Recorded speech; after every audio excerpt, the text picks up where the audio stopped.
બોલિવૂડ અભિનેતા સલમાન ખાનને જાનથી મારી નાખવાની ધમકીના મામલામાં વાઘોડિયા પોલીસે મયંક પંડ્યા નામના વ્યક્તિની પૂછપરછ કરી। આ મામલામાં સંડોવાયેલો આરોપી માનસિક રીતે અસ્વસ્થ હોવાનું સામે આવ્યું। સોશિયલ મીડિયામાં પ્રસિદ્ધિ મેળવવા માટે ધમકીભર્યો કોલ કર્યો હોવાનું પોલીસની પ્રાથમિક તપાસમાં સામે આવ્યું।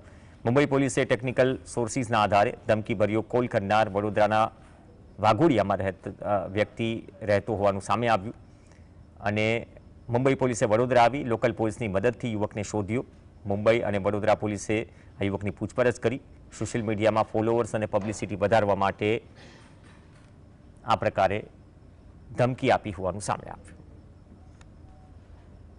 मयंक पंड्या ने अमे लोको पुलिस स्टेशन बोलाव्या हता અને એમની મોબાઈલની પણ અમે લોકો પ્રાથમિક જોયા હતા કે શું છે નહીં છે અને આ વ્યક્તિ કયા ટાઈપનો છે।